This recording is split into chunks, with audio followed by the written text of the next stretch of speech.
Hello guys, സ്കൂളിൽ കഴിഞ്ഞ് കണ്ണാടിയിൽ നോക്കിയപ്പോൾ ഇന്ന് എനിക്ക് എന്നെ കണ്ടപ്പോൾ നല്ല മെനയായിട്ട് തോന്നി കേട്ടോ. അപ്പം ഇന്ന് ഞാൻ എന്തൊക്കെ കഴിച്ചെന്ന് കണ്ടാലോ. ശരിക്കും ഇവിടെ പുട്ടും പപ്പടും പഴമാണ്, പക്ഷെ ഞാൻ പഴം സ്കിപ്പ് ചെയ്ത് പകരം തലേന്നത്തെ നല്ല തേങ്ങ അരച്ച മാന്തക്കറിയാണ് കേട്ടോ പുട്ടിലേക്ക് കൂട്ടിയത്. പപ്പടും എടുത്തായിരുന്നു. എനിക്കെന്തോ തലേന്നത്തെ മീൻകറിയും പുട്ടും ഭയങ്കര ഇഷ്ടമാണ് കേട്ടോ. പക്ഷേ പുട്ടും പഴവും കണ്ണെടുത്താ കണ്ടൂടാ. ഇന്നലെ ഉണ്ടാക്കിയ തേങ്ങ അരച്ച മാന്തക്കറിയുടെ റെസിപ്പി ഇടാൻ വേണ്ടിയിട്ട് ഒരാൾ കമന്റ് ബോക്സിൽ പറഞ്ഞത് ഞാൻ കണ്ടായിരുന്നു.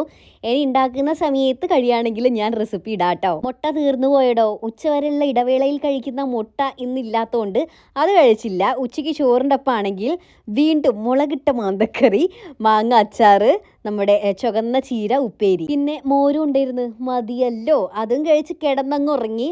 വൈകിട്ട് ചായേൻ്റെ ഒപ്പം കട്ട്ലേറ്റ് ഇരുന്നു കേട്ടോ, ചിക്കൻ കട്ട്ലേറ്റ്. സത്യം പറഞ്ഞ കട്ട്ലേറ്റ് കഴിച്ചിട്ട് കുറേ ആയി കേട്ടോ. കുറേ കാലത്തിന് ശേഷം കഴിക്കുന്നുണ്ടാന്ന് തോന്നുന്നു. ഒടുക്കത്തെ ടേസ്റ്റ് ആയിരുന്നു. അതിൻ്റെ ഒപ്പം തന്നെ അമ്മ ഒരു കഷ്ണം മാങ്ങ കൂടെ കൊണ്ടു തന്ന്. വലിയ താല്പര്യമില്ലാതെ കഴിച്ചതായിരുന്നു, പക്ഷെ മാങ്ങയ്ക്ക് ഭയങ്കര മധുരം. രാത്രിയിൽ പേരൊക്കെ മാത്രം കഴിച്ച് കിടക്കാന്നാണ് വിചാരിച്ചത്. പക്ഷെ ഒരേ ഒരു കഷ്ണം പുട്ട് എന്നെ നോക്കി വല്ലാത്ത ചിരി. അപ്പൊ പുട്ടും മീൻകറിയും കഴിച്ചു.